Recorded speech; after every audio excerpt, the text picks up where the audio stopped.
Are the girls ready yet? I asked my ex-wife rudely, standing at her door, which used to be our door to pick up my 13 and 12-year-old daughters for a visitation weekend. Almost. How are you doing, Sam? My ex-wife Pauline asked, seeming genuinely concerned. I only get 2 days off a month. Please make sure they're ready on time. I growled back, ignoring her question. I'm trying, Sam. But you know how it is with them. You can leave them a few extra minutes to make up for the time. So are you doing okay? I'll wait in the car, I barked, turning around and heading for my car. Sam, I heard myself say, walking away. I didn't turn around. We talked about it all the time, her trying to soothe her conscience and me ignoring her attempts. It took about 5 more minutes before Karen, age 13, and Wendy, age 12, popped out of the house with a small bag of stuff they brought with them when they came to visit me for the weekend. They jumped into my car with a chorus of "Sorry, Daddy," and the anger I was feeling faded away. As much as I hated to admit it, Pauline was right. Bringing girls that age anywhere on time was like herding cats, and I could never be angry with them. Since I only had them for a couple days, I tried to make those 2 days special by taking the Disneyland daddy approach. I just didn't want my precious time to be eaten up by everyday life. After they habitually brought me up to speed and told me about everything they had managed to accomplish over the past couple weeks, I prepared to tell them the big news. They had been pressing me to buy a new Nintendo gaming system, and I was finally in a financial position where I could do so. I couldn't wait to hear and feel what I would hear and feel, and I was looking forward to making the purchase with them. But when I broke the happy news to them, I was disappointed. Oh, it's okay, Daddy, Karen said. Daddy Dave has already taken us out to buy one toy and a bunch more games. I instantly went from disappointment to outrage. Daddy Dave. Damn Daddy Dave. Whereas before I thought I was on the edge of a precipice, now it looked like I had added a couple more inches. Perhaps I should explain. Dave was, I emphasize was, my best friend since high school. He was just a regular guy who had more luck in business than in love. He wasn't a gambler or a womanizer or whatever the term is nowadays. He just hadn't met the right woman. We met a few of the women he had dated, and some of them were very nice, but even I could tell that none of them were right for him. Although he wasn't a blood relative, my kids started calling him Uncle Dave, and that suited us just fine. Pauline's best friend was Aunt Daphne. They were as close as only siblings can be, and we thought nothing of it. I trusted them all like family. I swear I didn't have the slightest idea that anything was wrong. Nothing had changed in our marriage. Our relationship was pleasant and easy, and we still spent a lot of time together. I found this out one evening when I got home on Friday. Pauline had informed me that the kids were staying with friends for the weekend, and my first thought was that she had arranged a romantic weekend away for us. No. I sat stunned as Pauline informed me that she and Dave had fallen in love and that I would be served with divorce papers tomorrow. She claimed that they had never had sex. Well, not full intercourse, which I didn't believe, but at the same time realized that it didn't matter now. She would be staying at Dave's that night, and from the next day, she asked me to find another place to sleep. I told her to go to hell and not go anywhere. I was wrong. She didn't tell me there was a court order evicting me from the house. There were no allegations of abuse or anything like that. Her attorney simply asked the judge to award her temporary custody of the kids and the house pending a hearing, effectively kicking me out, and he issued an order to that effect. I didn't fight the divorce, but I tried very hard to annoy, basically making outrageous demands such as the house, full custody of the kids, and child support of 75% of her salary. This dragged the case on for a while, but eventually I got tired of it. Threats of contempt of court for wasting time helped, and I just signed off. I didn't pay child support because our paychecks were pretty close, but I had to pay child support and it took quite a toll on my budget. I lived very modestly to afford to party every weekend when I had the girls, which is why I had to take the time to save up for a video game system. I guess looking at things objectively, I could admit that Pauline was trying to be as polite as possible given the circumstances, but I didn't respond well to that. Why shouldn't she be polite, I reasoned. She got everything she'd wanted, including a rich new husband, while I was struggling to make ends meet and getting 4 lousy days with the kids every month. It was simple economics. Pauline and I got along just fine on our paychecks. Subtract my paycheck, add to it Dave's much larger paycheck, plus the child support I was paying, and they were living well, and I was just trying to make ends meet. Pauline and Dave were married 2 months after the divorce. The hardest part was the kids, at least for me. I guess I expected more resistance or something, maybe a little rebellion or, "You're not my dad, you can't tell me what to do." But the girls took it all for granted. Dave had been a part of their lives for years, so when he moved into the house and into Mom's bedroom, it hardly confused them. They were even excited that they would now have two homes they could go to as friends. Pauline and Dave's wedding anniversary was approaching, and since then I hadn't uttered a polite word to them, or indeed any word that didn't involve children. And now my kids were calling that traitorous asshole daddy. I'm sure I didn't let it affect me over the weekend, but by the time I dropped the girls off at the house, I was seething with anger. I kissed the girls and they ran into the house, no doubt to play the new video game that was waiting for them, when Pauline opened the door. "I need to talk to you," I said, and I realized from her reaction that my tone was threatening. I turned and staggered away from the house, and Pauline closed the door and followed me. "What's wrong, Sam? Why don't you explain that Dave's dad crap to me? They have the same daddy, me. So what is this bullshit?" The girls wanted to call him something other than Uncle Dave since we were married. It was awkward for them to call him Uncle when we went out as a family. We thought about trying just Dave, but that seemed weird too, so we brainstormed and settled on Daddy Dave. And who suggested that? Well, probably me, but the girls thought it was great and agreed right away. I mentioned that you might have some problems, but they were sure you could handle it. "Please don't turn this into something more than it needs to be, Sam. It's not for you to judge how it should be, okay? You don't have to hear them call another woman mommy, especially from that asshole who came and stole your family. He's not. What about the video games? You knew damn well I wanted to buy them for them, but Daddy freaking Dave went and bought them. What the hell? He, we just figured they'd waited long enough already and we weren't sure when you could do it. We just wanted the girls to have games. Yeah, and show me in the process." "Sam, no." "Sure, let's show you how great Daddy Dave is and what a loser your real daddy is, huh? Sure, I left him and married a rich guy, and now we have all this money while your loser daddy struggles to make ends meet every month. But we can scrape together some petty cash to buy you anything you want." "Nothing like that." "I think that's exactly what it is." I turned around, walked back to my car, and without looking back, I rushed away from the house.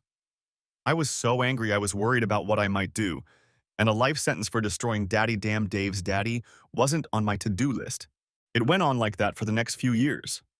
If Pauline and Dave expected there to be a thaw in our relationship, that my anger would soften, they were in for a disappointment. They repeatedly tried to talk to me, mostly about my life and how they would like me to overcome my anger. But I ignored anything that didn't involve my girls. Plus, I hadn't had any relationships with women since I got married, and there were various reasons for that. First of all, I had very little spare money. I had gotten a couple of promotions, but not enough to make a difference. Secondly, I was very distrustful of the female gender, so I focused on one-night affairs with women who I knew wouldn't be interested in anything long-term. Lastly, I was still very angry at what they had done to me, and even realized that I would make a lousy second person right now. Resentment, anger, and poverty do not make women resorts. Of course, I never even considered counseling. The last straw was the first weekend in June. School had just ended, and I was looking forward to summer weekends with my girls. Karen was already 15, very mature and responsible, and Wendy was 14. But I still enjoyed every minute with them. "Are the girls ready yet?" I asked when Pauline opened the door, repeating the same exchange we'd had for years. "They're not here, Sam," Pauline replied with a look of confusion on her face. "What do you mean they're not here?" I almost exploded. "They were invited to go to the beach with Finley for a week. They left this afternoon. They sent you an email a week ago." "Yeah, and I sent them a reply saying it was my weekend and I'd come get them. Did you let them go?" "Of course, it wasn't my place to stop them." "No, why pass up the opportunity to screw up your life even more? Now you just never tell them I'll be here to talk to them when they get back," I said, and left again. That whole week went by like a blur. I was so angry, hurt, frustrated, and experiencing just about every negative emotion you can think of. I still only spent 4 days a month with them, although sometimes we took one day for special occasions, and I didn't want to give any of that up. If only I had known. I went back to the house the following Friday night, this time to talk to them about going out of town for the weekend against my wishes. I had only stopped by the house a few times since the divorce, always at the girl's request. That's what I did now, not wanting to have this conversation on the street. I stepped through the door into the living room. Pauline and Dave were standing in the kitchen watching me walk into the living room. Later, I wondered if they knew what was waiting for me. The girls were waiting for me, and I struggled to keep my composure as I sat down across from them. Mom said you wanted to talk to us about going on a trip with Finley this week. We sent you a letter letting you know we were going to go, Karen began. Say that. And I replied that it's my weekend and I expect you to be here and spend it with me. Dad, I meant to say we were going. I didn't ask permission. What? I practically screamed. You're not even 16 years old. What makes you think you can make decisions like that without your parents' permission? I got my parents' permission, Dad. Mom knows Finley and said we could go if I agreed with you. And you thought a letter telling me you were coming would be considered that I had it all worked out? Come on, Dad, I'm 15 years old now. We're not little kids anymore. We're growing up and we want to do things with our friends. I thought you'd understand that. I hardly ever see you anyway. Are you telling me you'd rather do those things than spend time with me? Dad, we're getting older, and we want to be able to spend time with our friends. And I can't tell them to plan their lives around my father's custody schedule. Heck, we have something going on almost every weekend. Pool parties, trips to the beach, you name it. We almost never stay home on the weekends. It became clear to me that my daughters were trying to tell me that they would rather spend time with their friends than with me, but were trying to do so without saying the actual words. It was like a knife in my soul, and I had to accept that this part of my life was over. I suddenly stopped being angry, and I was overcome with sadness at losing my girls. I didn't want the girls to know that they were killing me, so I tried to accept it. Okay, so what? You want to just give up the weekend visits? I thought I heard a small sigh from Paulina's side, but the girls didn't react in any way, so maybe it was my imagination. We're just really busy these days, Daddy. I'm sure you remember how it was. But that doesn't mean we don't love you. That's exactly what it had been like. 4 lousy days a month and they couldn't even manage that. The rest of the time they had Mom and Dad with them. Damn, Dave. There was no room for me anymore. I didn't expect my fatherhood to end when the girls became teenagers, but it did. Sure, girls, I've got it all figured out. We'll get the visits over with and you guys have fun. They both jumped to their feet and enclosed me in a hug. Thank you, Daddy. I knew you'd understand. They ran to their rooms to do whatever. It didn't matter anymore, did it? In their innocence, they didn't even realize what they had just done to me.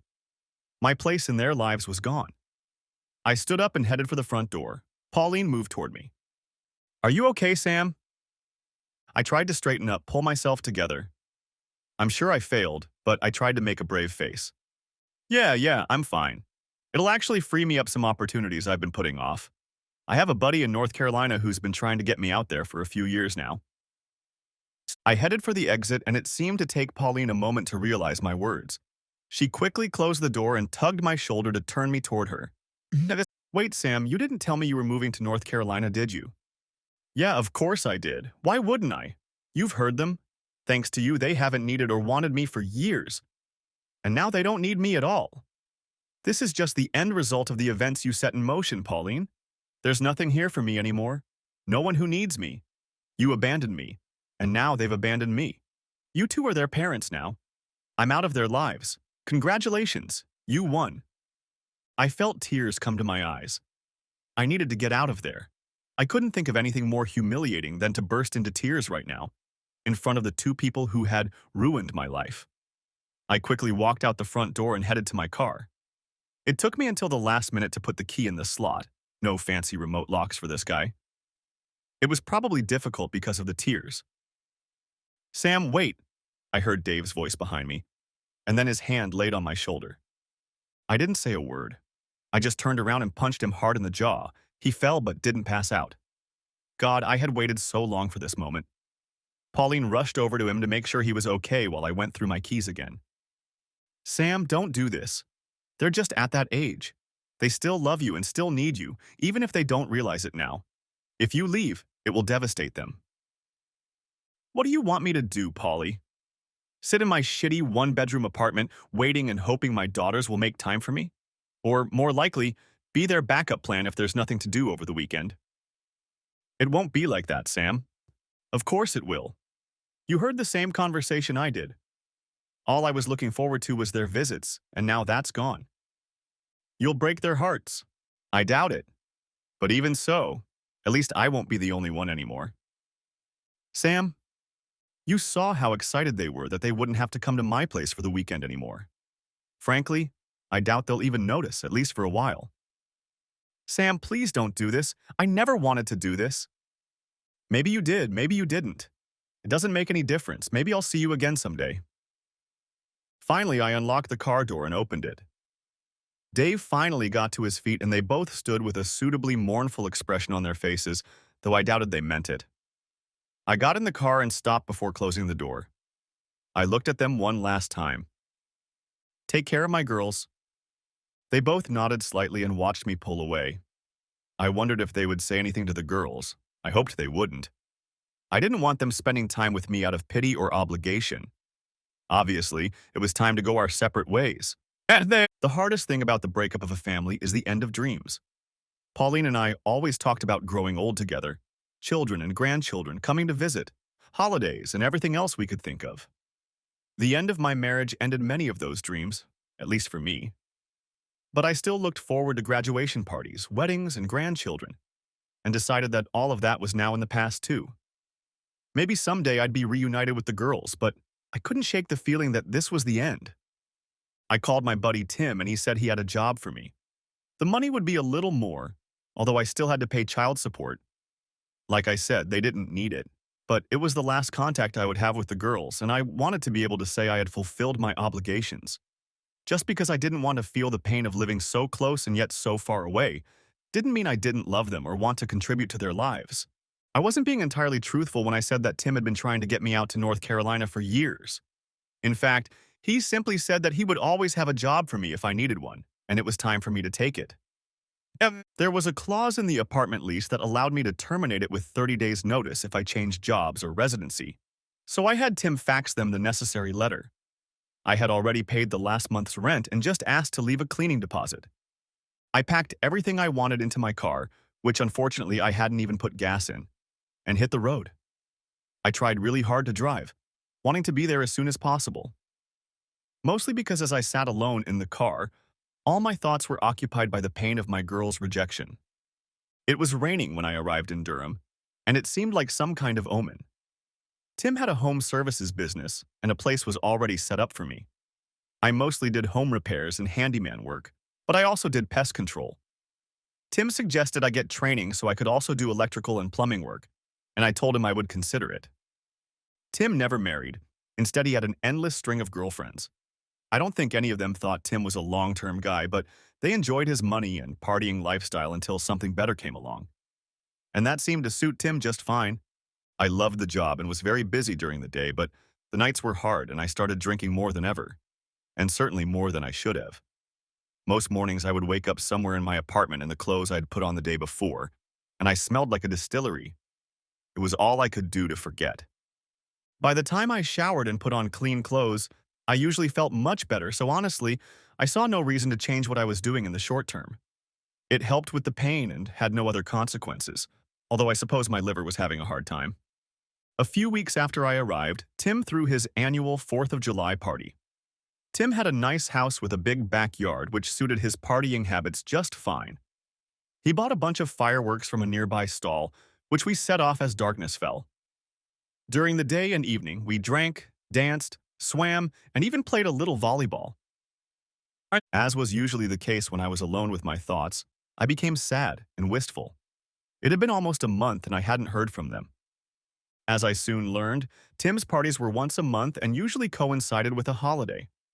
As everyone knows, there are no good holidays in August, but Tim didn't like that, so he came up with a party he called August Day. It was held on the second Saturday of the month and was nothing more than an excuse to party. My drinking didn't improve, or I guess you could say I got really good at it, and I ended up getting really mean again. Melanie, or whatever her name was, wasn't there this time, which disappointed me. Don't think I had any special feelings for her because I didn't. I was just hoping for a repeat of last month, and she was a known personality. Apparently, I'm a decent enough guy to find a partner for the night.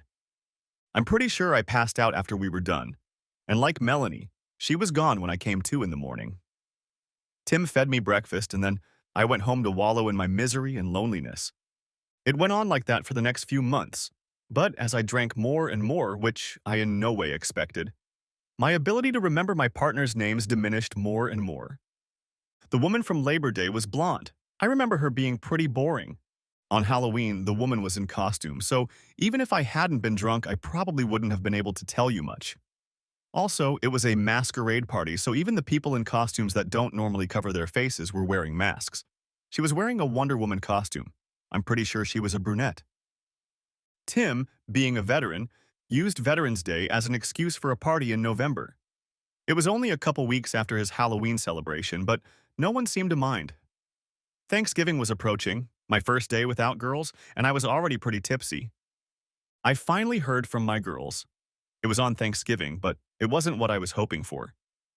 I was hoping they'd realize I didn't have any Thanksgiving plans, and then they'd realize, or I'd tell them, that I'd moved from a completely different state. You see, in the past, we've split Thanksgiving in half. One of us would spend it in the morning, early evening, and then move to late evening / evening, and so on every year. This year, I was supposed to be the last one. Karen didn't call a week before the holiday to confirm plans or, if Pauline had informed them of my move, to apologize for ignoring me for so long or anything else. But no, it was Karen who informed me that they had been invited to go shopping with Finley, and whether I would mind if we skipped our Thanksgiving visit this year. It had been 5 months and they still thought I lived across town and was just waiting for them to have free time. I didn't say anything about moving and just advised them to have a good time. Thanksgiving passed lonely. I sat in my hotel room and drank. Tim tried to talk me into coming to his place, but I couldn't stand being around a bunch of people, and none of them were my family. I went to the hotel knowing, or at least expecting, that they would try to talk me into coming over, so I did my best not to be found. When I woke up the next morning and turned on my phone, there were several messages, missed calls, and voicemails. Most of them were from Tim, who, as I expected, was trying to make one last attempt to persuade me to join him and his merry band at the party. There was a call from my daughter Karen's phone, and the attached voicemail message contained a cheery, "Happy Thanksgiving" from her and Wendy, and another thanking me for letting them go shopping. The last call was from Pauline, and she left a voicemail that I was more than sure I didn't want to hear. Of course, as a glutton should, I listened to it anyway. "Sam, it's Pauline. I know we haven't talked in a while, mostly because I assume that's what you wanted. But I know the holidays can be hard on those away from family, so I wanted to check in on you. I know the girls called you. I'm sure you can tell they haven't realized you've moved yet. Please remember that they are still kids and are very busy doing important things for teenagers. They still love you very much. And I know you don't really want to talk to me, but please let me know you are okay. An email or text is fine. Let me just say again that I'm really sorry about the way things turned out. I guess that's it. Please, Sam, please let me know you're okay." I made sure all messages and emails were deleted and then sent a quick message to Pauline to let her know I was alive, even though that wasn't the same as being okay. I really didn't want to do that, but it was easier than thinking about what might happen if I didn't respond. I didn't feel like doing anything else, so I opened another mug of beer. The pain wasn't going away completely, but I didn't mind waiting a little longer. For the next few weeks, I could barely stay on my feet. If I wasn't working, I was drinking or passing out from drinking. Somehow I managed to stay sober long enough to work, but sometimes it was very difficult. As Christmas and New Year's Eve approached, which I was going to celebrate without my girls for the first time, depression began to overwhelm me.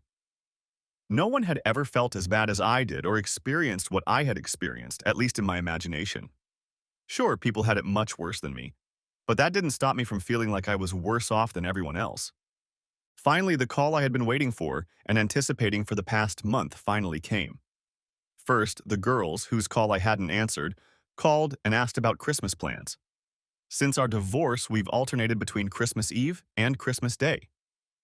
This year, I was supposed to be on Christmas Eve, and they left me a message to confirm.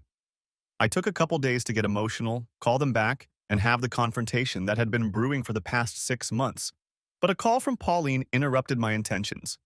Sure enough, she had left a voicemail and was clearly annoyed. Sam, it's Paulina. I hope you just didn't get the girl's message rather than choosing to ignore it. I finally told them you moved out. As I predicted, they took great offense. They always thought they could see you whenever they wanted, and finding out that was no longer the case was very hard on them. I hope you're proud of yourself for hurting your girls. I hate to say this, Sam, but I don't trust you with them right now.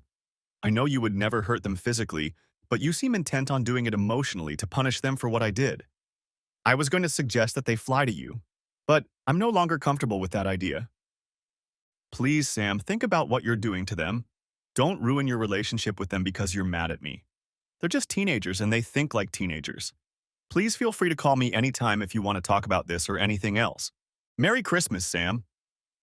Damn, bitch. I didn't turn to anyone since I was alone. I drank a couple more beers and called the bitch back. Sam? You goddamn bitch, I wheezed. By who? Who the hell do you think you are? You can't threaten me about not seeing my kids when I can't see them anymore. Sam, are you drunk? Let's see, yeah. Almost shitting myself. You shouldn't drink so much, Sam. It's bad for you. Bad for me? It's not good for me. What's it to you, huh? You've already taken away everything I've lived for. What the hell do you care what I do to myself? Do I care about you, Sam? Yeah, I realized how much you cared when you cheated on me and left me for Dave's damn daddy.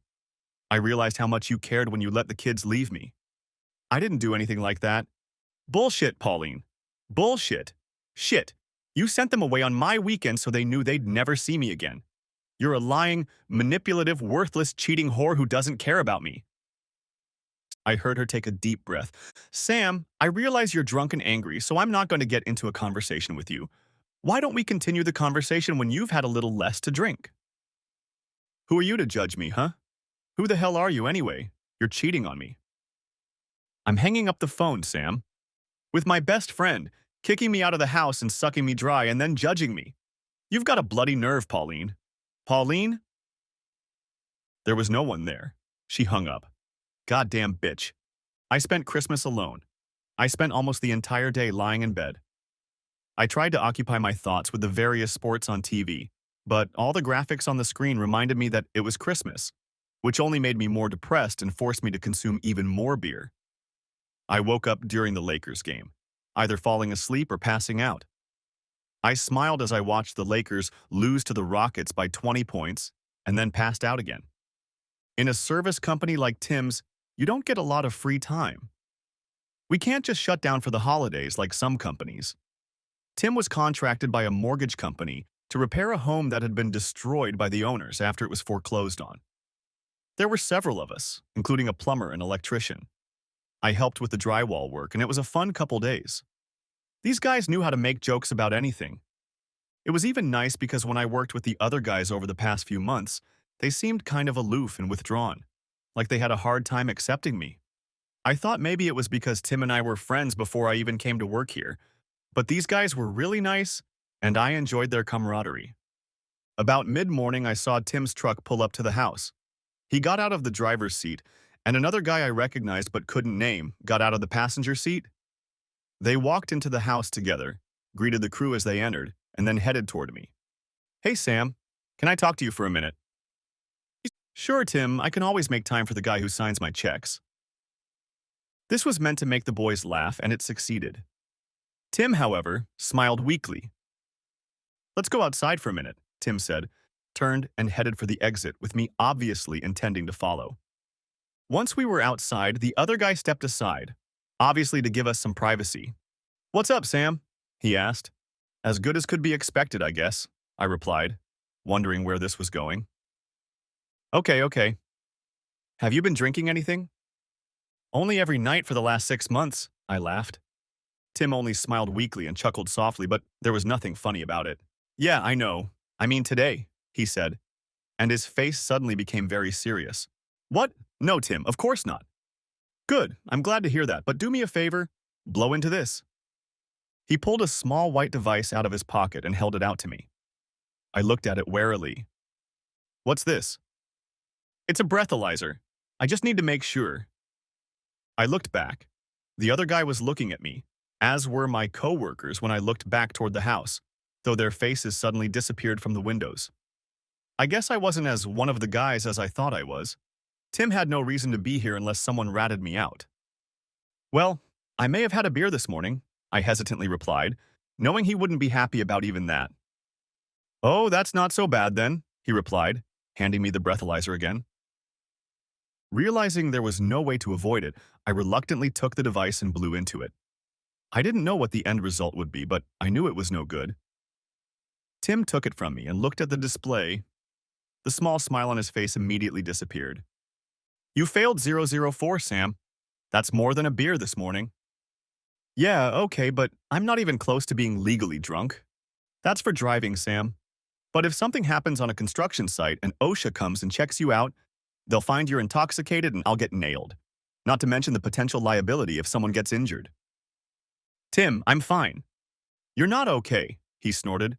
What you do at home in your personal life is your business. But when you bring it here and put me and my staff at risk, it becomes my business. I want your keys. One of the perks of working for Tim was the use of company cars. We took them home every night so we could go straight to the job site and have everything we needed with us. I handed over the keys. You're done for the day. Here's what's going to happen. Oscar will take you home and then come back here to take your place on the team. Tomorrow, instead of coming here, you'll come to my office and we'll talk about it. I just stood there, humiliated. But instead of remorse and regret, I started to get angry. I was perfectly fine. I didn't need to be sent home like a sick child. It was bullshit, and I didn't need it. You know what, Tim? I said, pulling the helmet off his head and stuffing it into his torso. Screw you. I don't need this shit. Just keep it. I pulled away from him, walked over to my truck, climbed into the passenger seat, and waited for Oscar to drive me home. He silently climbed into the driver's seat and started the car. We drove to my apartment in silence, with only me mumbling some instructions to him. When we got to my apartment, I quickly thanked him and slammed the door shut. Damn it, I was so angry. I felt fine and had no problems whatsoever. One of those assholes must have called Tim and reported me. To hell with them. I don't need other people judging me and my choices. I opened the fridge and saw a stash of beer. About time, I thought. I didn't have to go to work tomorrow. I woke up in a very bright room that I immediately recognized as a hospital room. I didn't know how I got there, but there I was. I felt bad enough to believe that a hospital wasn't the worst choice. I guess my waking up caused some sort of change in my vitals because a nurse came into the room a couple minutes later. Good, you're awake. What happened? I asked. The doctor will be here to talk to you in a few minutes. She checked a few vitals as well as the flow in my IV, and then left, presumably to let the doctor know I was awake. I looked around the room. The walls were white and a dry erase board said my nurse's name was Brenda and the doctor's name was Anderson. I assumed he would be rich and handsome. Imagine my surprise when a few minutes later, a very attractive female doctor walked into my room and reviewed what I realized was my chart. She was clearly Hispanic and looked to be in her early 30s. Good afternoon, Mr. Beckman. It's good to see you awake. How are you feeling? I didn't answer immediately. I was in a state of near total unconsciousness, trying to figure out how the beautiful woman in front of me and the name Anderson were related. Mr. Beckman, I'm sorry, but due to my prejudices and the last name Anderson, I was expecting to see an old white guy, so I was a little taken aback to see a young, pretty woman. Thank you. If it helps, my husband is a white guy, though he's not old yet. Hence the name. How are you feeling? Very tired and just kind of unimportant, I guess. What's wrong with me? Based on your test results, I'd say you've consumed a very large amount of alcohol over a long period of time. You have alcohol poisoning as well as severe dehydration. If your friend hadn't called an ambulance, you probably wouldn't have survived. Friend? The doctor looked quickly through her papers. The ambulance was called by Tim Banks. Of course. Mr. Banks asked me to let him know when you wake up, but he needs your permission to do so. Is that okay with you? I wanted to say no, but ended up nodding. Yeah, that's fine. I know. We're going to keep you here for observation for a couple days. As your body detoxifies, there may be complications that may require immediate intervention. Any questions, Mr. Beckman? I don't think so. After instructing me to rest for a while, Dr. Anderson left my room and I was left alone. I turned on the television mostly for background noise and got comfortable to try to relax. I felt fine, so I doubted I would need a couple days, but who was I to argue with the cute doctor? About an hour later, there was a knock on my door and it opened a few centimeters. I heard a man's voice. Are you dressed? Tim.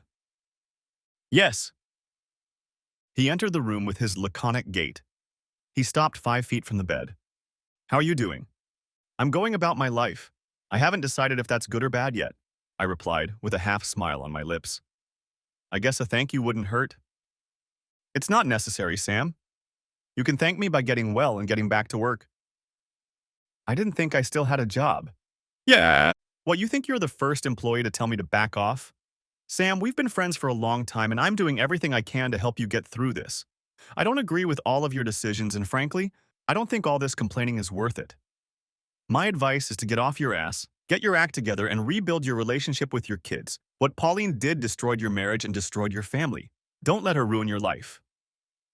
Mentally, I knew he was right. I hadn't hurt anyone but myself and probably the girls. If anything, I was giving Pauline exactly what she probably really wanted. It was time to pull myself together. Tim and I chatted for another hour or so before he left. As the evening wore on, I began to feel worse and worse. The doctor told me that it was my body adjusting to the lack of alcohol. I hadn't had a drink in about 24 hours, which hadn't happened in months, and my body rebelled. I realized how sad it was. I survived the night and checked out the next day. I was given several referrals to counselors, psychiatrists, rehab, and AA. I kept them handy, but really felt like I had already hit rock bottom and didn't need them. I felt like the kick in the ass Tim had given me and the wonderful hospital experience I had just had would be enough to get me on track. I stayed on the job for a couple more weeks. Tim was sympathetic to both the fact that I needed a vacation and what I told him that day. I had saved enough to make the financial blow manageable, and when I returned to work, I was happy to be back at work. The next couple months went smoothly. The Martin Luther King Jr. Day party at Tim's was fun, and I didn't take a single drink. Although I didn't consider myself an alcoholic, I had no desire to test that theory. I thought I would return to drinking beer again at some point, but for now, I planned to stick to non-alcoholic beverages. The truth was that the monthly parties were starting to bore me. At first, I thought it was a great way to get a social life going, but drunken anonymous fun wasn't for me. So I gave up on the Valentine's Day party and went out for a big steak dinner. On the 1st of March, my life changed. It was Saturday, and I was running errands. I was on my way to the grocery store when I saw a wild mane of dark blonde curls suddenly fall heavily to the sidewalk. I looked back, and it appeared that she had tripped over the curb and fallen. She was holding her ankle and writhing in pain. The few people nearby paid no attention. I quickly walked over to her. "Are you okay?" I asked. I know it was a stupid question, but I had no place to start. She looked up at me, tears already starting to form in her pale blue eyes. "I think I sprained my ankle. We need to get you to a trauma center. I can call an ambulance, but I'd be happy to drive you myself if you don't mind." "I don't want to impose." "Impose? That's silly. You've just made today infinitely more interesting than it should have been. My name is Sam, by the way." "Well, okay, if you really don't mind. It's nice to meet you, Sam. My name is Holly." I helped her to her feet, and as she straightened up, I remarked, "Are you pregnant?" "Oh, yes, about 4 months." "Then let's hurry up, just in case." I picked her up in my arms and carried her to my truck. I put her down briefly to open the door and then pulled her into the passenger seat. It didn't take long since she was very small, but a human body is still awkward to lift. We quickly made it to the emergency room of the local hospital. I went inside and asked for a wheelchair to be brought in, then got Holly out of the truck and sat her in it. There was no one waiting there, and she went straight to her room. I didn't know I could join her, and she didn't invite me in, so I stayed in the emergency room. For 4 hours, I occupied myself with games and web surfing on my phone. I assumed that at some point she would call her husband and then I would quietly leave. But everyone who showed up was either a patient or someone else. So I waited and waited. Eventually, the big doors opened and Holly came out in a wheelchair pushed by a nurse in a light blue jumpsuit. I assumed she was a UNC fan, but maybe it was just a coincidence. Holly was looking back at the nurse and saying something, and I heard the word cab somewhere, but the nurse or orderly or whoever didn't pay much attention to it, probably because she knew I was there waiting. When Holly turned around and saw me, the smile on her face was as bright as a star falling from the sky, I swear. The nurse pushed her toward me, throwing her a "where to" look. I led her outside to my truck and loaded Holly inside. I thanked the nurse even though she had already turned and left. I climbed into the driver's side of the truck. I didn't expect you to still be here. I had planned to wait for your husband to come get you, but no one came, so I stayed. "Nah, I don't have a husband like that. It's just me and my mom here, and she's out of town on business." "Have you called her?" "She's just worried and wants to get home soon. I'll be fine. Since you've been waiting so long, can I ask you to give me a ride to my car?" I looked at her bandaged right ankle and then back at her eyes. "Holly, I don't think you can drive with an ankle like that." "Oh, Sam, I hadn't even thought of that," she replied, also looking at her ankle. "If you don't mind, let me take you to my house and then we'll figure out how to get your car." "That's very generous, Sam, but I've already taken up a lot of your time." "Yeah, but I enjoy it, and it's a lot more interesting than sitting at home watching TV. I'd be happy to keep helping out if that's okay with you." "Thanks, Sam." She gave me directions to her house that she shared with her mom. I pulled into the empty driveway and parked, then carried Holly from the truck into the house. I started to move toward the couch, but she stopped me. "Sam, I'm sorry, but I really need to go to the bathroom. Do you mind?" Sam. I turned toward the hallway and followed her directions to get to the restroom. I set her down right in front of the restroom and stepped out, waiting nearby while she went about her business. While I was waiting, I ordered an Uber. She called out to me and I walked in, finding that she had had time to get up and get dressed. I picked her up in my arms again and carried her to the couch. "What now?" she asked. "Well, I have to go get your car. It's illegal to park there at night." "And how are you going to do that?" "I ordered an Uber and I'm on my way to pick it up now. Can I borrow your keys?" "Oh, Sam, you've gone too far for me, but I really appreciate it." She handed me the keys, giving me the license plate number and her parking spot, and I went outside to wait for my car. It should have only taken a few minutes. I stopped on the doorstep. "Holly, would you have dinner with me tonight?" "I'd love to, Sam," she replied, flashing a beaming smile. "But I'm in no condition to go out." "Of course you are. I thought I'd just grab something while I pick up your car and we'll do it here." I was just starting to walk out the door when I heard her quietly, "Sam." I turned to her and her face took on a more serious expression. "Sam, you do remember that I'm pregnant, right?" "I know I'm a man, Holly, but I have some thoughts," I said with a smile. "I do remember. Why?" "It's just that a lot of men aren't interested in instant family. I just wanted to make sure you knew what you were getting into." "Holly, of course, we've only just met, so we still have a lot to learn about each other, but I can assure you that your pregnancy is not a problem." "Okay, Sam, I just wanted to, well, make sure." "I understand. I'll be back as soon as I can." Grabbing my car keys, I walked to the curb and waited for my Uber, which pulled up about 10 minutes later. The ride was uneventful, and I found her car with relative ease. I figured Italian food was pretty safe, so I found a local place near Holly's house and ordered food. It was about 7 o'clock in the evening when I finally returned to Holly's house with containers of Italian food in my hands.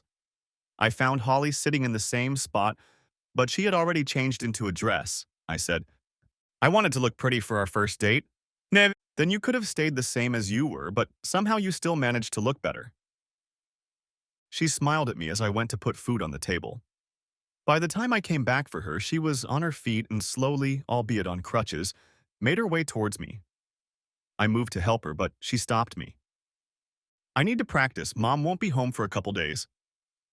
I pointed to a chair for her and she lowered herself onto it. As she did so, I could smell her perfume, clearly freshly applied. "You look and smell so good, Holly. I suddenly feel a little rough." "Oh, you look really good. To be honest, I don't like men who are too dressed up." We chatted about everything in the world.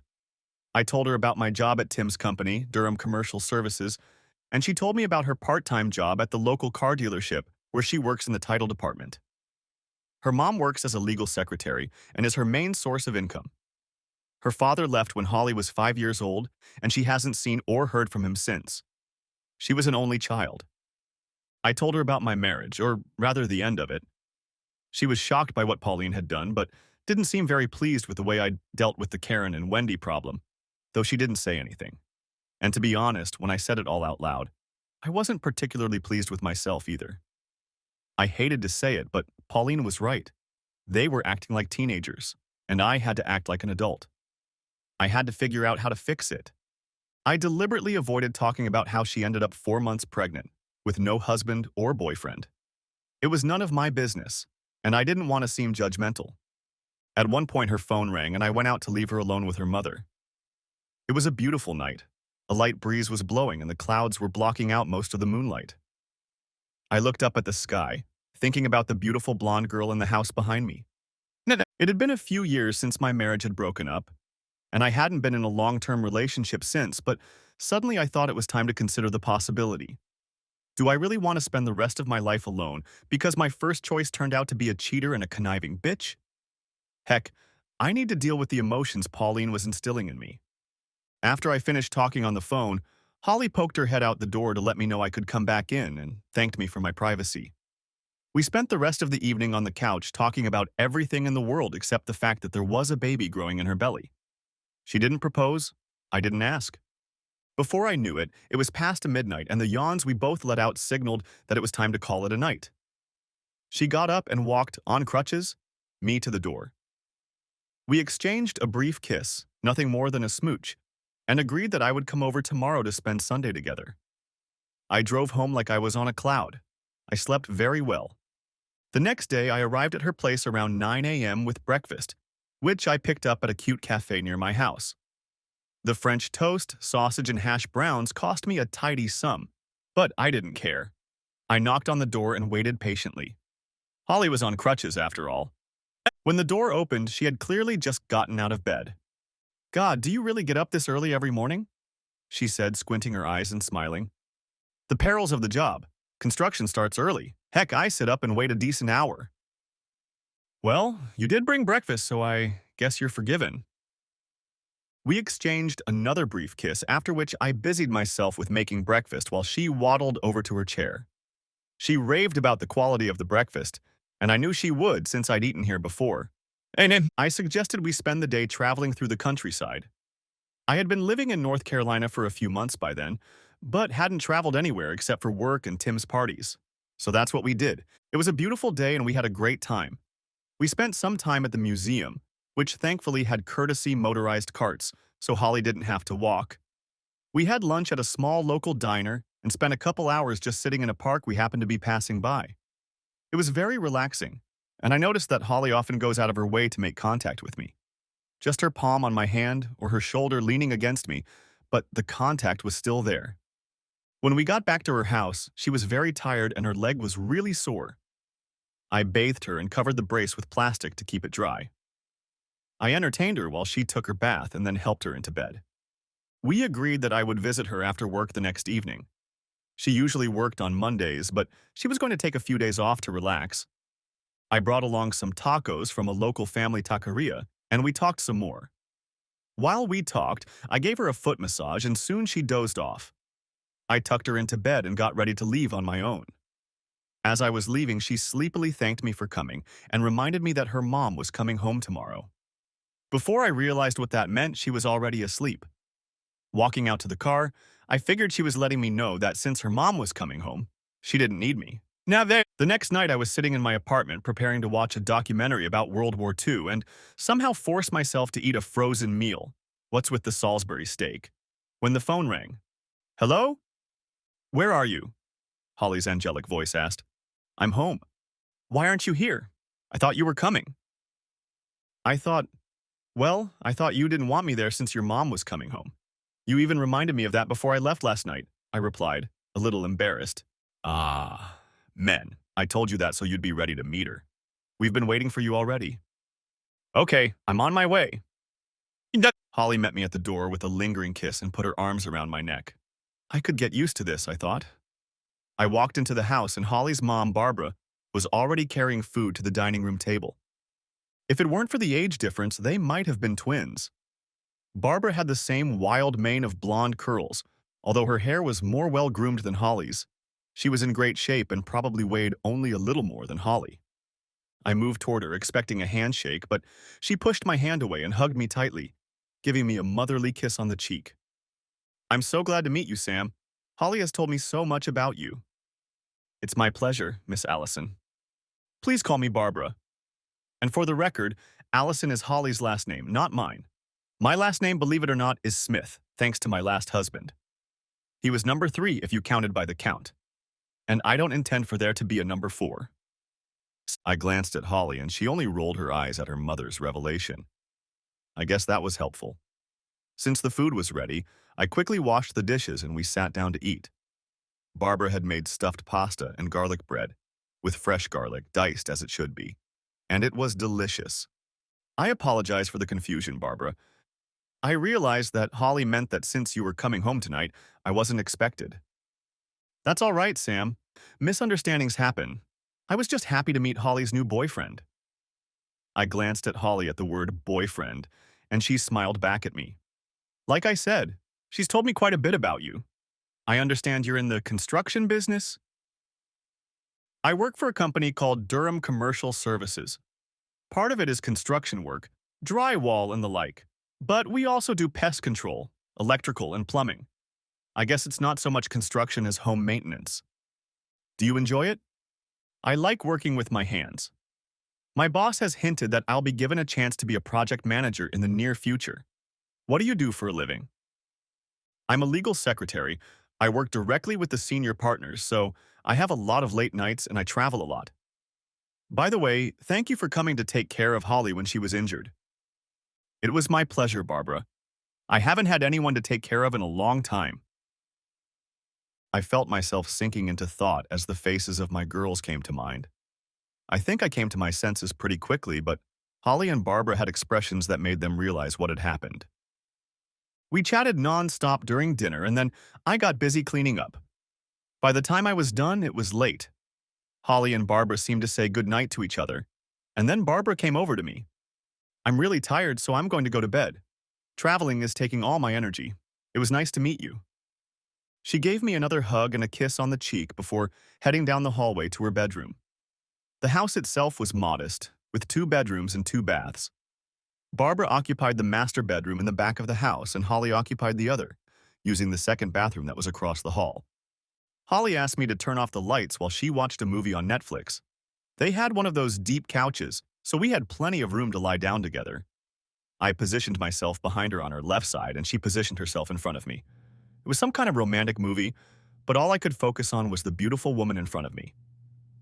After a couple minutes, we made love. The credits were rolling on the TV and we lay there happily pressed against each other. Minutes passed, we both drifted into sleep and I slowly woke up about an hour later. You should probably get going. You have to work tomorrow. Holly broke the silence. I knew she was right, but I really didn't want to leave her and I was ready to get up early so I could get home before work if I needed to. We walked to the front door. I'll see you tomorrow? She was still standing in the doorway when I looked back, and we waved to each other as I started the engine and pulled away. I hoped I hadn't been too optimistic. I felt like last night had been an exploratory night to get a feel for each other. I needed to leave to be ready for work the next day, but I didn't want it to happen again, so I brought a change of clothes for tomorrow just in case. I wasn't going to say anything to Holly unless it was necessary. Barbara met me at the door, and I joined Holly on the couch. When Barbara called us to dinner, I was surprised to see only 2 plates. Holly and I sat down at the table while Barbara excused herself. She showed up about 30 minutes later looking ready for a night out on the town. If Holly didn't say anything, I have a date tonight. I'll be back in the morning. And you kids have a nice evening. I'd been at the construction site for a little over 2 weeks after Holly's fall. We spent almost every night together, though some nights were spent only sleeping because I was starting to overwork myself, and that was dangerous. Events seemed to be repeating themselves as Tim and Oscar drove up to the job site together. I quickly looked around to see if anyone looked guilty for snitching on Tim, but there was nothing out of the ordinary. I wasn't worried because I hadn't had a drink since I got out of the hospital, but it made me angry that someone was trying to snitch again. To my surprise, Tim headed toward the house where we were working and Oscar was already waiting by the truck. He greeted all the workers and praised them for a job well done. Finally, he came over to me and I thought, here we go. Got a minute, Sam? I nodded and walked over to where he was headed. I looked in his pocket for a breathalyzer, but didn't find one. Trouble, boss? No, I was just visiting a couple sites today and thought I'd check it out. You didn't show up to the last couple of parties, which I totally understand, and I just wanted to see how you were doing. I'm doing great, Tim. Well, I've started seeing someone. Gosh, that's great, Sam. I'm glad you're starting to build your life again. How's the progress with the kids? Actually, yeah, I need some free time when it's convenient. I'm going to fly down to see them. That's good, Sam. That's really good. Just let me know when and for how long, and I'll make sure you're provided for. I'll check the flights when I get home and let you know. I flew out the following Tuesday. I assumed the girls would be busy over the weekend and might not even be home. We always expected the girls to be home in the evenings, and I assumed the rules would be the same. Hoping that I would have the opportunity to keep the girls overnight, I splurged on a better hotel room with 2 double beds. I was willing to do anything to repair the relationship that my resentment had ruined. As the plane whizzed through the clouds, I thought about Holly and our mutual goodbye. She was helping me look for flights and packing. She was getting around much better by now, but I still carried her up the stairs to my second-floor apartment. And for the first time, we made love in my bed instead of hers. No. We got back to her apartment when it was time for me to go to the airport. She said goodbye to me at the door. I'm going to miss you, Sam. I love you. I suspected she was worried, looking into my eyes as she confessed her love to me for the first time. But she shouldn't have been worried. I put my finger under her chin and lifted her up to look into her eyes.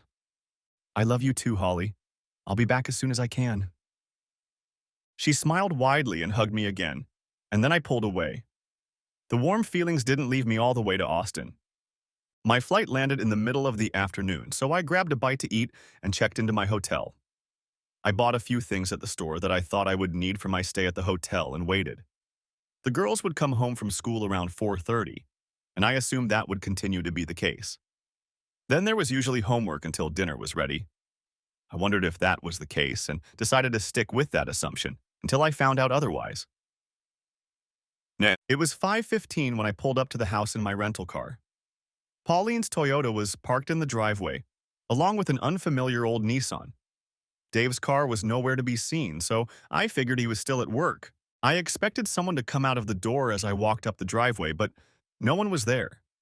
I assumed that meant no one had seen me, but agreed that it might have something to do with the fact that no one was interested. We'd see soon enough. I knocked on the door and waited for an "coming" to sound behind the door. The door opened. Pauline appeared on the doorstep, and I had to admit that she looked as beautiful as ever. But I also realized that I had no feelings for her, something I couldn't say before. She looked at me in surprise, walked quickly through the doorway, and hugged me. I'm not sure I would have hugged her back, but she pulled me to her, so it was a moot point. Sam, oh my God, it's you. You're back? Did you move back in? The girls are going to be thrilled. Finally, she unclasped her hands and pulled away. No, Pauline, I'm not back. I flew in to see the girls. She looked disappointed by my answer, and I had to assume it was for the girls' sake and not for her own. I wondered briefly if everything was okay in the new marriage, but it didn't bother me, and I soon put the thought out of my mind. Oh, okay. They're working on their homework. I'll get them. Pauline, wait. There's something I have to tell you first. Nah! She closed the door completely and turned to listen to what I had to say. She looked alarmed, probably assuming something hateful was about to come out of my mouth. Pauline, I just wanted to say that I'm sorry about the way I spoke to you on the phone that time. You know exactly what it was about, I'm sure. She nodded. I was hurt. I was angry. You were drunk. I was drunk, and that's not a good combination. I didn't want to admit it, but you were right. I could barely take care of myself at that point, let alone the girls.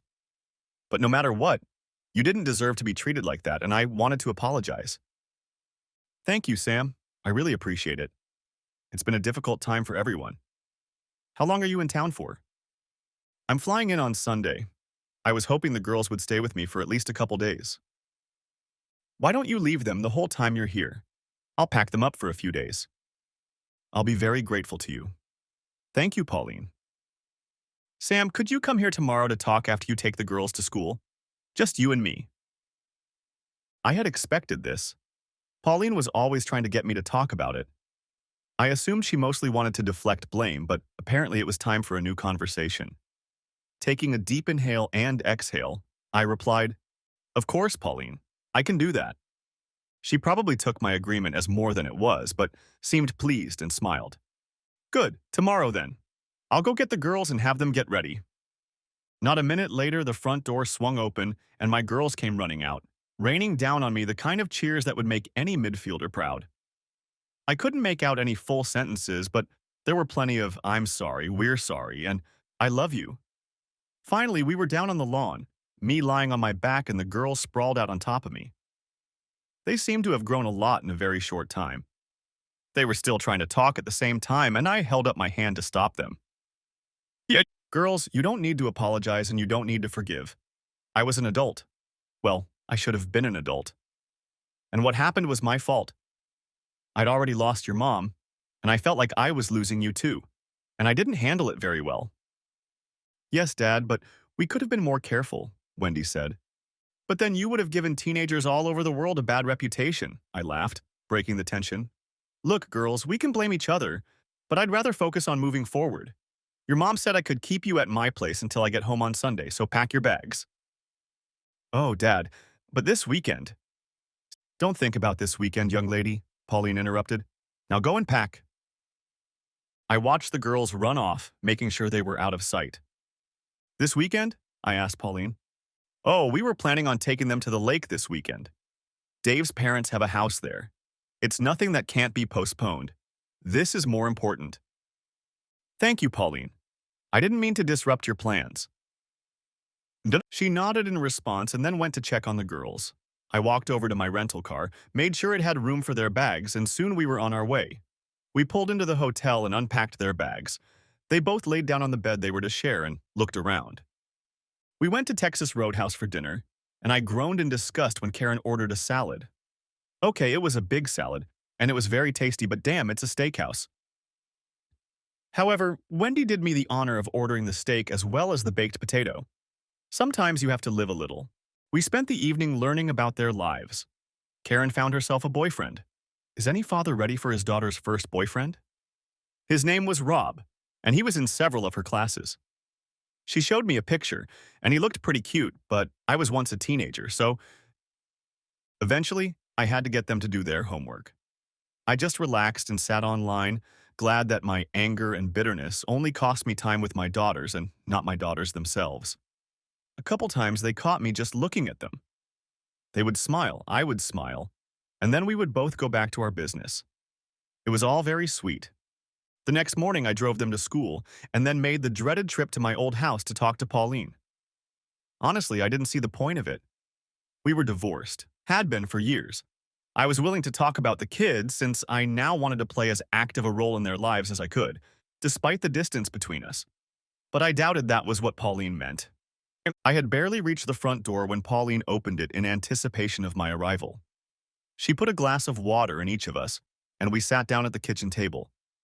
I remembered all the conversations we'd had at that table, including the one where she said she was divorcing me. "Yeah, then, thanks for coming over, Sam. I know you didn't mean to." "Unless it's about the kids and getting me a date, I just don't see the point, Polly." "Sam, it's been 4 years and we still haven't had a real conversation. I know you were hurt, and the part of me that still loved you was hurting for you. But it's been so long since then that I was hoping the anger would at least subside, but it doesn't seem to have subsided one bit." "Why has it subsided? Has something changed?" "No, nothing has changed. You're still cheating on me." She tried to interrupt me, but I held up my hand.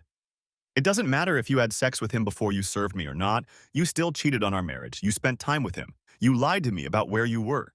You spent enough time to develop strong enough feelings, and you decided to leave me for him. You destroyed our family. He ruined our family. You left me to struggle financially and get 4 days a month with the girls while you got most of their time and financial well-being. That's the way it was, Sam. I didn't marry David for the money. We love each other and are very happy." "That's great for you, but it has nothing to do with me. What am I supposed to be happy just because you're happy?" "Well, no. I just wanted to tell you that I didn't divorce you and marry David to hurt you and get more money. It just happened. Great. That's great. I'm happy for you. I'm glad ruining my life didn't cause you too much trouble. See, that's what I mean. You want to twist things around to make me seem evil? Like I only did it to hurt you, when in fact, it's not like that. Sid, whether that was your intention or not, you damn well had to know it was going to happen. What almost always happens in divorce. The mother gets the kids and the father stays part-time. Can't be helped. I slam my hand on the table. Hell yeah, it's possible. This wouldn't have happened if you'd stayed true to me. To fall in love with Dave, you had to open yourself up to the possibility. All those times you skipped out together or just spent your time doing whatever were a direct assault on our marriage, and you did nothing. Nothing. You did nothing to stop them. I don't know what you're hoping for, Pauline, but if you think we're going to somehow become friends, you're in for a disappointment. I'll try to be civil to you when we have to be in the same place, but this is the best I can offer. Sam, you're right. And I'm sorry, I was wrong, and I'm sorry, but damn it, Sam, I'd really like to forget about it. I know I hurt you. I realize that. But isn't there a way, now that it's been a few years, isn't there a way for you to forgive me? Not to forget, but to forgive. I tried my best not to lash out at her, even though I thought she was being completely ridiculous. She just didn't understand. Pauline, because of you and that jerk, I lived like a starving college student for several years. I barely had enough to eat most of the time, and I lived in a shitty apartment in a shitty neighborhood. I'm sorry, Sam, but how could I have known that? You didn't know because you chose not to know. You knew how much money I make. You knew where I lived, and the rent was listed right on the website. You knew how much child support you were getting. It's simple arithmetic, Pauline, but you weren't interested in the conditions you left me in. You still had your own life and a new, richer husband, so who cared about me? The girls didn't say anything, so I thought, you buried your head in the sand, that's what you did. The girls didn't say anything because they didn't know. I made sure my pantry and refrigerator were full every weekend when they visited. The rest of the time I lived on ramen and macaroni and cheese. Good thing one box of macaroni and cheese is enough for 2 meals, if you're careful. On top of that, I've been trying to save money to be able to take them out when they want to do something, and saving even more to save up for that stupid video game. You knew about it, but you still went out and bought it like it was nothing. And to you, it probably was. You know what? Screw civilians. If we end up in the same place in the future, just stay away from me, all right? Just stay away. Sam, I don't... Is there anything else you want to say, Pauline? This may be your last chance. Sam, all I can say is that I'm sorry. I had no idea it was that bad, and you're right that it didn't occur to me to find out. I guess I thought you'd say something since it was like that. Yeah, having my wife leave me for my best friend wasn't humiliating enough. Let me go to them and tell them how hard I am financially. Pauline sighed heavily and seemed to be running through some thoughts in her head. I was tempted to just leave, but I wanted to get it over with and intended to see this through. Sam, you're right. I just didn't see the situation from your point of view, and it was probably easier for me not to know the truth. I felt guilty enough as it was, and I guess that allowed me to think that you were doing just fine as it was. There's no point in letting the facts invade your own reality, is there? So, I guess it was naive to assume that we'd all somehow become friends again. I guess we are. But we have daughters to raise, and I'd like to work something out. Some kind of summer visits, vacations, and stuff like that. Of course, Sam. I'll never keep them from you as long as you're in a good place. We can work something out. Even though the experience was not a pleasant one, I was glad that this conversation was in the past. I now knew for sure that all those times Pauline had asked me how I felt about picking up girls, she was just trying to deflect blame. She didn't care about me so much as she wanted to convince herself that her choices hadn't done me much harm.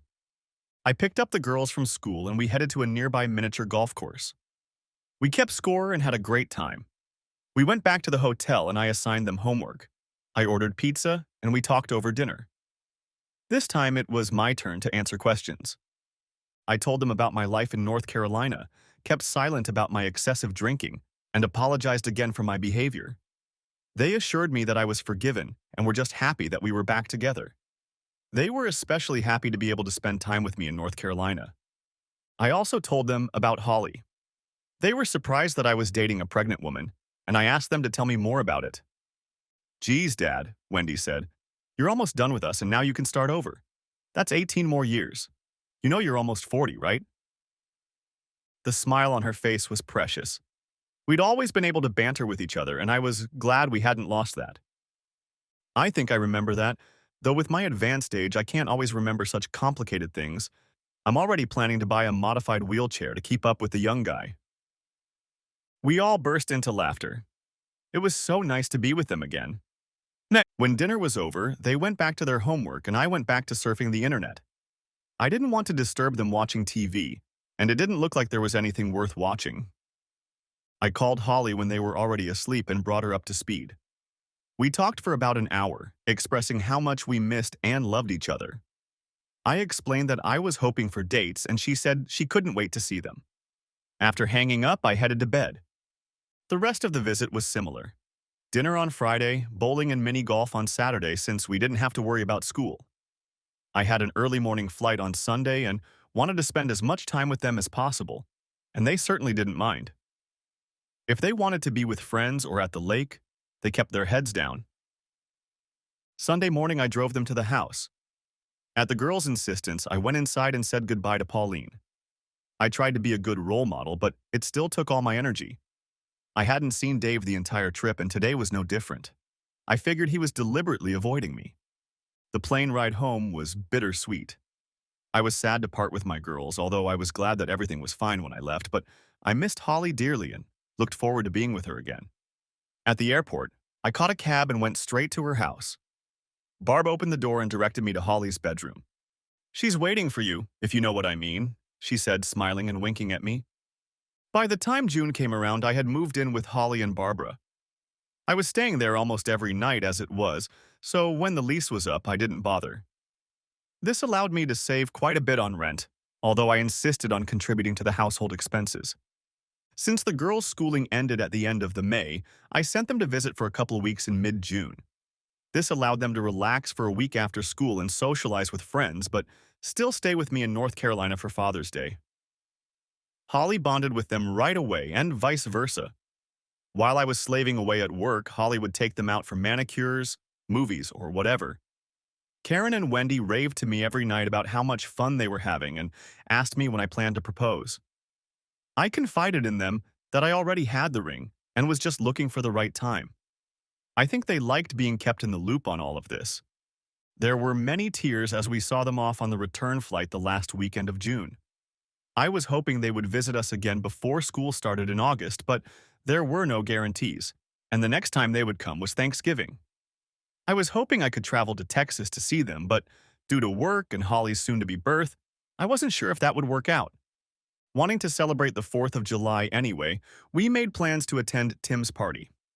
I knocked on the door, and Tim greeted Holly and I by name, which was the first time I realized Tim and Holly knew each other at all. I didn't talk much about work, so the topic just didn't come up. There were people coming in right behind us, so we didn't get a chance to talk, although he did congratulate Holly on the birth of the baby. We went inside, chatted a bit, and soon I was off to get plates of food for Holly and me.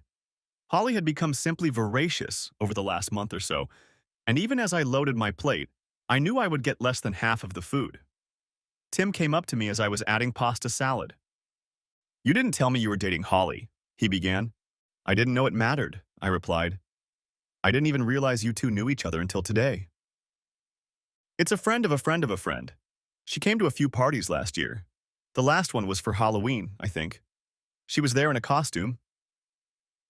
He suddenly stopped talking, and when I looked at him to see what was wrong, there was a detached, thoughtful expression on his face.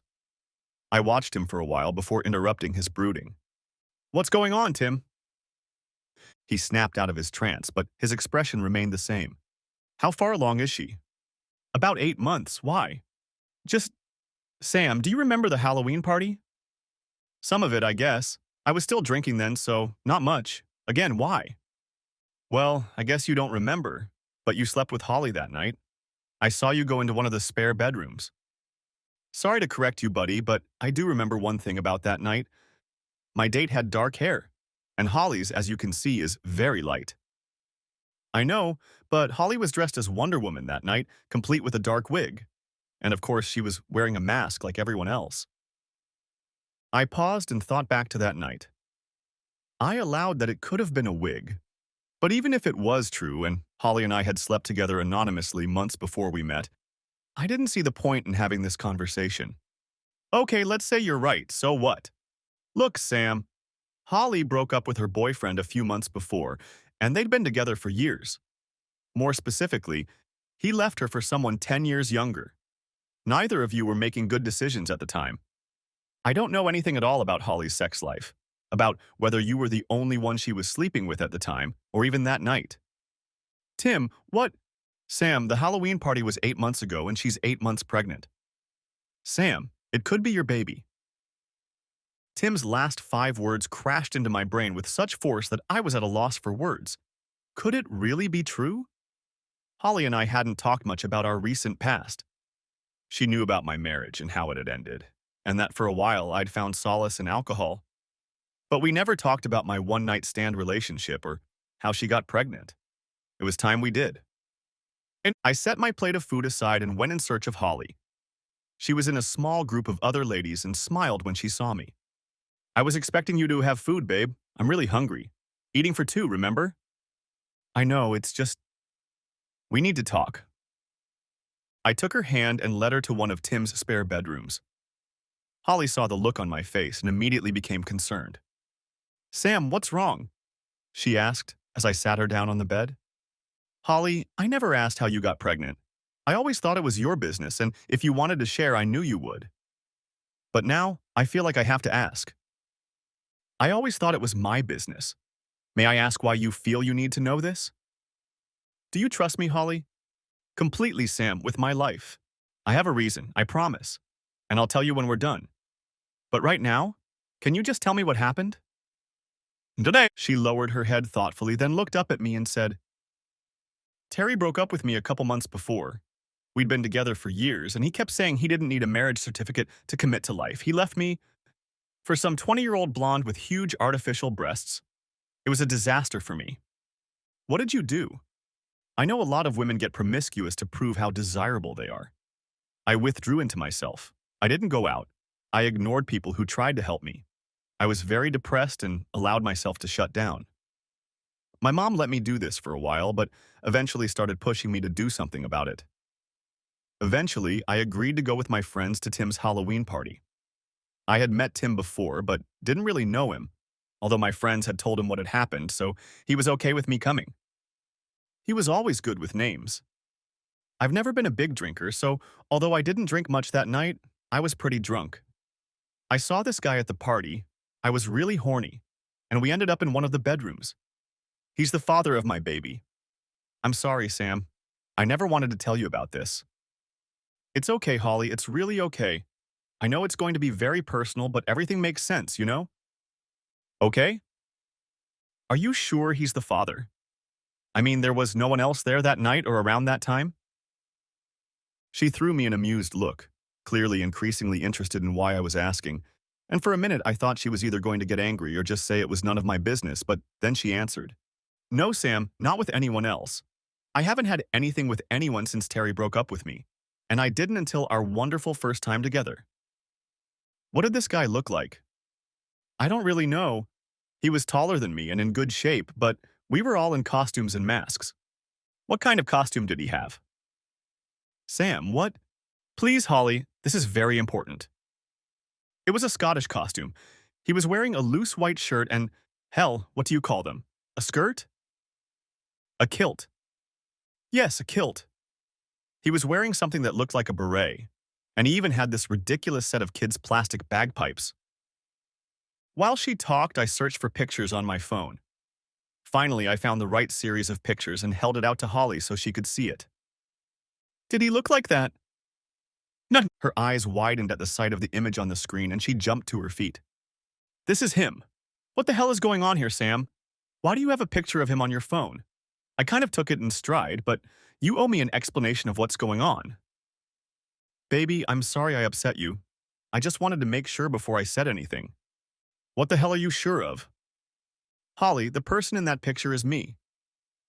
She couldn't have been more stunned if I'd walked up to her and punched her in the face as hard as I could. It's a good thing there was a chair behind her back because she just collapsed on it in shock. Hmm? She finally managed to say. Snip. Tim took a picture of me when I came to the party last year. Holly, baby, I think that's my baby you're carrying. Holly just stared at me in bewilderment. I wondered what she was thinking. I just waited for her to make sense of it all. Heck, I was still digesting it myself. She slowly lowered her eyes and looked at her stomach, then back at me. Is this your baby? It looks like it. Oh my God, Sam. Wishes really do come true. What? I asked, a little stiff and uncomprehending. Ever since I met you, I've wished it was your baby, that it wasn't just some random stranger's baby. I know that didn't matter to you, and that's one of the reasons I love you so much. But I really wanted it to be our baby in every way, and now it is. Oh, Sam, I'm so happy. Epilogue. Holly and I were quickly married at the courthouse just a couple of weeks before Ashley Barbara Beckman showed up. After Holly had recovered enough from giving birth, we threw a big party to celebrate the occasion. Barbara surprised us all by marrying one of the departed partners of the firm and retiring to spend her life traveling in an RV. She left Holly's house and admitted to me, in complete secrecy, that she was waiting for Holly to make some decisions about her life before moving on. It turned out that the number of men she was allegedly dating had dwindled to one. Since there was nothing else keeping us in North Carolina except my job, of course, Holly and I decided to move to Texas to be near my girls. Because of the experience I gained working for Tim, I was able to get a much better job with a much higher salary, which allowed Holly to become a full-time mom. Considering that we soon added 2 more girls to our family, it was already more than a full-time job. During my entire time in North Carolina, which ended up being about 3 years, Tim never stayed with the same woman for any length of time or gave any indication that he was going to. We were back in Texas after another 2 years when a wedding invitation arrived in the mail. Neither of us recognized the bride's name. We flew to the wedding and met the bride. By the time I returned to Austin, Karen had gotten accepted to UT and Wendy was finishing her senior year of high school. She had been accepted to UT as well as several other schools but was still mulling over her choice. I convinced her to do what was right for her and was there for her whenever she returned. Pauline and Dave were having problems. For some reason, Dave had trust issues because he was married to a woman who had previously cheated on her husband. I don't know if Pauline had done something that made him worried or if it was just something that came into his head. Apparently, it coincided with Karen leaving for college, so maybe it was just a result of him having more time to himself. I didn't care, but part of me saw it as some kind of karma. Thanks for watching. I hope you enjoyed it. So watch the next video and subscribe to my channel.